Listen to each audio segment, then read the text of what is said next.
Game of Thrones by George R.R. Martin.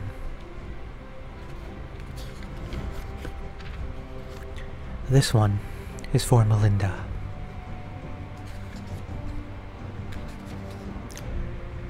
Prologue. "We should start back," Garrett urged as the woods began to grow dark around them. "The wildlings are dead." "Did the dead frighten you?" Sir Waymar Royce asked, with just a hint of a smile. Gerard did not rise to the bait. He was an old man, past 50, and he had seen the lordlings come and go. "Dead is dead," he said. "We have no business with the dead." "Are they dead?" Royce asked softly. "What proof have we?" "Will saw them," Garrett said. "If he says they are dead, that's proof enough for me." Will had known they would drag him into the quarrel sooner or later. He wished it had been later rather than sooner. "My mother told me that dead men sing no songs," he put in. "My wet nurse said the same thing, Will," Royce replied. "Never believe anything you hear at a woman's teat. Oh. There are things to be learned even from the dead." His voice echoed too loud in the twilight forest. It could be too late, I don't know. "We have a long ride before us," Garrett pointed out. 8 days, maybe 9, and night is falling. So Waymar Royce glanced at the sky with disinterest. "It does that every day about this time. Are you unmanned by the dark, Garrett?" Will could see the tightness around Garrett's mouth, the barely suppressed anger in his eyes under the thick black hood of his cloak. Garrett had spent 40 years in the Night's Watch, man and boy, and he was not accustomed to being made light of. Yet it was more than that. Under the wounded pride, Will could sense something else in the older man. You could taste it, a nervous tension that came perilously close to fear. Will shared his unease. He had been 4 years on the wall. The first time he had been sent beyond, all the old stories had come rushing back, and his bowels had turned to water. Ew. He had laughed about it afterward. He was a veteran of 100 rankings by now, and the endless dark wilderness that Sir Ron called the Haunted Forest had no more terrors for him. Until tonight. Something was different tonight. There was an edge to this darkness that made his hackles rise. 9 days they had been riding, north and northwest and north again, farther and farther from the wall, hard on the track of a band of wilding raiders. Each day had been worse than the day that had come before it. Today was the worst of all. A cold wind was blowing out of the north, and it made the trees rustle like living things. All day Will had felt as though something were watching him, something cold and implacable that loved him not. Garrett had felt it too. They wanted nothing so much as to ride head-bent for the safety of the wall, but that was not a feeling to share with your commander. "I am sorry for my strokes. I am having a bad day." Especially not a commander like this one. So Waymar Royce was the youngest son of an ancient house with too many heirs. He was a handsome youth of 18, grey-eyed and graceful and slender as a knife. Mounted on his huge black destrier, the knight towered above Will and Garrett on their smaller garrons. He wore black leather boots, black woolen pants, black moleskin gloves, and a fine supple coat of gleaming ring mail over layers of black wool and bolier leather. By God, these sentences are long. So Waymar had been a sworn brother of the Night's Watch for less than half a year, but no one could say he was not prepared for his vacation, at least insofar as his wardrobe was concerned. His cloak was his crowning glory, sable, thick and black and soft as sin. "Bet he killed them all himself, he did," Garrett told the barracks over wine. "Twisted their heads off, a mighty warrior. They had all shared the laugh." In the hard to take orders from a man you laughed at in your cups, Will reflected as he sat shivering atop his garron. Garrett must have felt the same. Mormont said they should track them. "Oh, we should track them, my apologies." "And we did," Garrett said. "They are dead. They trouble us no more. They're hard riding. Stroke. They're It was theirs, not theirs. Another stroke, my apologies. There's hard riding before us. I don't like this weather. If it snows, we could be a fortnight getting back. And snow's the best we could hope for. Ever seen an ice storm, my lord? The lordling seemed not to fear him. Hear him, sorry. He studied the deepening twilight, that half-bored, half-distracted way he had.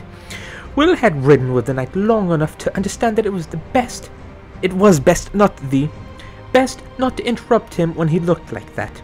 Tell me again what you saw, Will. All the details, leave nothing out. Will had been a hunter before he joined the Night's Watch. Well, a poacher in truth. Mallister Freeriders had caught him red-handed in the Mallister's own words. I said words, sorry. Skinning one of the Mallister's own bucks, as it had been a choice of putting on the black or losing a hand. No one could move through the woods as silent as Will, and it had not taken the Black brothers long to discover his talent. The camp is 2 miles farther on, over the ridge, hard beside a stream, Will said. I got close as I dated. There's 8 of them, men and women both. No children I could see. They put up a lean-to against the rock. The snow's pretty well covered it now, but I could still make it out. No fire burning, but the fire pit was still plain as day. No one moving. I watched a long time. No living man ever lay so still. Did you see any blood? Well, no, Will admitted. Did you see any weapons? Some swords, a few bows. One man had an axe. Heavy-looking, double-bladed, a cruel piece of iron. It was on the ground beside him, right by his hand. Did you make a note of the position of the bodies? Will shrugged. A couple are sitting up against the rock, most of them on the ground, fallen like. Or sleeping, Royce suggested. Fallen, Will insisted. There's a woman up an iron wood, half hid in the branches, a far eyes. He smiled thinly. I took care she never saw me. When I got closer, I saw that she wasn't moving neither. Despite himself, he shivered. You have a chill? Royce asked. Some, Will muttered. The wind, my lord. The young knight turned back to his grizzled man-at-arms. Frost-fallen leaves whispered past them, and Royce's dysteria moved relentlessly. What do you think might have killed these men, Garrett? Sir Waymar asked casually. That wasn't so casually, but you understand it. He adjusted the drape of his long sable cloak. It was the cold, Garrett said with iron certainty. I saw men freeze last winter, and the one before, when I was half a boy. Everyone talks about snares 40 feet deep, and how the ice wind comes howling out of the north, but the real enemy is the cold. It steals up on you quieter than real, and at first you shiver, and your teeth chatter as you stamp your feet and dream of mulled wine and nice hot fires. It burns, it does. Nothing burns like the cold, but only for a while. Then it gets inside you and starts to fill you up, and after a while you don't have the strength to fight it. It's easier to just sit down or go to sleep. They say you don't feel any pain towards the end. First you go weak and drowsy, and everything, not anything, it's everything in the book, it says everything, starts to fade, and then it's like smoking it to receive warm milk, peaceful like. Such eloquence, Garrett, Sir Waymar observed. I have never suspected you had it in you. I've had the cold in me too, lordling. Garrett pulled his back hood. It said hood, yes, giving Waymar a good long look at the stumps where his ears had been. 2 ears, 3 toes, and the little finger, not lit. I am having a stroke, I'm sorry. I did not take my meds earlier. 2 ears, 3 toes, and the little finger of my left hand. I got off late. We had found my brother frozen at his watch, with a smile on his face. Sir Waymar shrugged. You ought dress more warmly, Garrett. Garrett! I like saying it like that. Garrett! Garrett! Glared at the lordling, the scars around his ear holes flushed red with anger where Maester Aemon had cut the ears away. We'll see how warm you can dress when the winter comes. He pulled up his hood and hunched over his Garon, silent and sullen. If Garrett said it was the cold, Will began. Have you drawn any watches this past week, Will? Yes, my lord. There never was a week when he did not draw a dozen bloody watches. What was the man driving at? And how did you find the wall? Weeping, Will said, frowning. He saw it clear enough, not that the lordlings had pointed it out. They couldn't have froze, not if the wall was weeping. It wasn't cold enough. Royce nodded. Bright lad, We've had a few light frosts this past week, and a quick flurry of snow now and then, but surely no cold fierce enough to kill 8 grown men. Men clad in fur and leather, let me remind you, with shelter near at hand and the means of making fire. The knight's smile was cocksure. Will led us there. I will see these men dead for myself. And then there was nothing to be done for it. The order had been given, and honour bound them to obey. Will went in front, his shaggy little Geron picking the way carefully through the underground. A light snow had fallen the night before, and there were stones and roots and hidden sinks lying just under its crust, waiting for the careless and the unwary. So Raymond Royce came next, his great black destrier snorting impatiently. The war horse had been was the wrong mount for ranging, but try and tell that to the lordling. Garrett brought up the rear. The old man at arms muttered to himself as he rode. I lost my place in that book. I apologize. Twilight deepened. The cloudless sky turned a deep purple, the color of an old bruise, then faded to black. The stars began to come out. A half-moon rose. Will was grateful for the light. We can make a better pace than this, surely, Royce said when the moon was full risen. Not with this horse, Will said. Fear had made him insolent. Perhaps my lord would care to take the lead? Sir Raymond Royce did not deign to reply. Somewhere off in the wood, a wolf howled. Will pulled his Geron over beneath an ancient gnarled ironwood and dismounted. Why are you stopping? Sir Raymond asked. Best go the rest of the way on foot, my lord. It's just over that ridge. Royce paused a moment, staring off into the distance, his face reflective. A cold wind whispered through the trees. His great sable cloak stood behind like something half alive. There's something wrong here, Gerard muttered. The young knight gave him a disdainful smile. Is there? Can't you feel it? Gerard asked. Listen to the darkness. Will could feel it. 4 years at the night's watch, and he had never been so afraid. What was it? Wind, trees rustling, a wolf.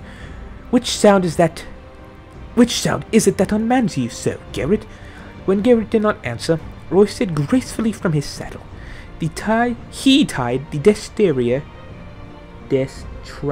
I don't know what destrier means. It is unsettling to me. He tied the destrier securely to a low-hanging limb, well away from the other horses, and drew his longsword from his sheath. Jewels glittered in its hilt, and the moonlight ran down the shining steel.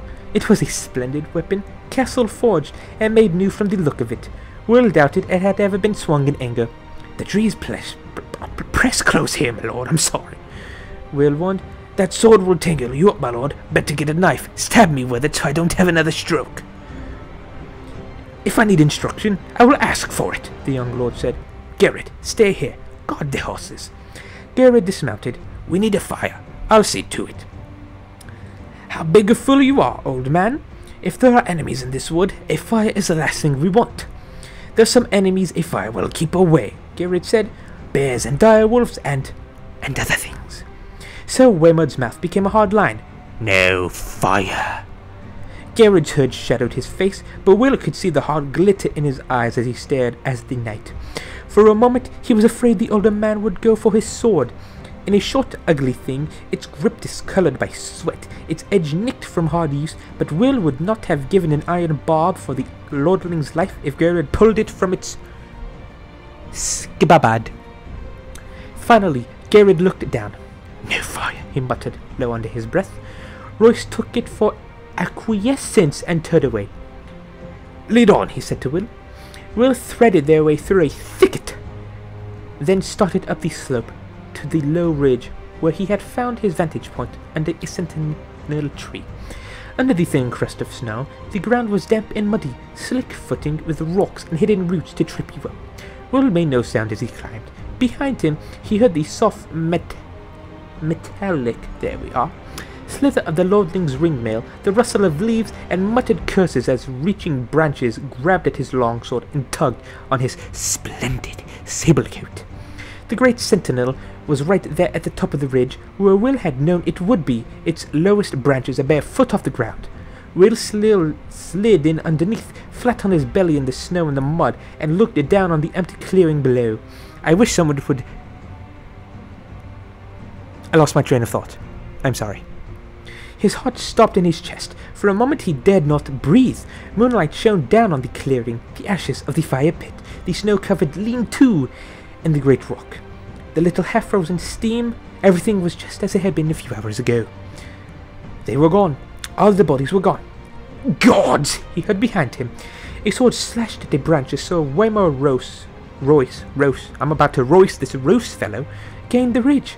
He stood there beside the sentinel, long sword in hand, his cloak billowing behind him, and the wind came up, outlined nobly against the stars for all to see. "Get it down!" Will whispered urgently. "Something's wrong." Royce did not move. He looked down as the empty clearing had left. "Your dead men seem to have moved, Camp Will." Will's voice abandoned him. He groped for words that did not come. How do you grope for words? What the fuck is this? It was not possible. His eyes swept back and forth over the abandoned campsite, stopped on an axe. A huge, double-bladed battle axe, still lying where he had seen it last, untouched, a valuable weapon. "On your feet, Will," so Waymar commanded. "There's no one here. I won't have you hiding under a bush." Reluctantly, Will obeyed. So Waymar looked him over with open disapproval. "I am not going back to Castle Black. A failure on my first ringing. We will find these men." He glanced upward, around. They almost have the same meaning, I swear to you. "Up the tree. Be quick about it. Look for a fire." Will turned away, wordless. There was no use to argue. The wind was moving. It cut right through him. He went to the tree, a vaulting gray-green sentinel, and began to climb. Soon his hands were sticky with sap, and he was lost among the needles. Fear filled his gut like a meal he could not digest. I know what that feels like. He whispered a prayer to the nameless gods of the wood, and slipped his dirk free of its sheath. A dirk? The fuck is a dirk? He put it between his teeth, and kept both hands free for climbing. The taste of cold iron in his mouth gave him comfort. Kinky. Down below, the lordling called out suddenly, "Who goes there?" He heard uncertainty in the challenge. He stopped climbing. He listened. He watched. The woods gave answer. The rustle of leaves, the icy rush of the stream. A distant hoot of a snow owl. The others made no sound.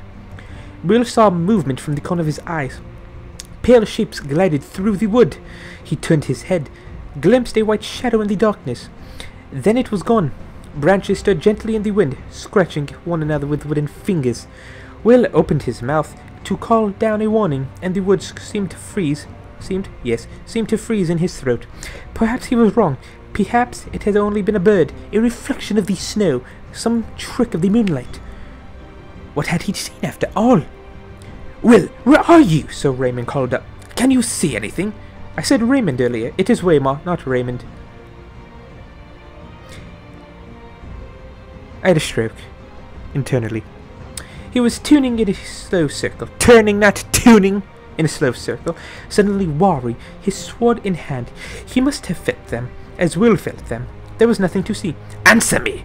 Why is it so cold?" It was cold. The was italicized to emphasize that it was cold.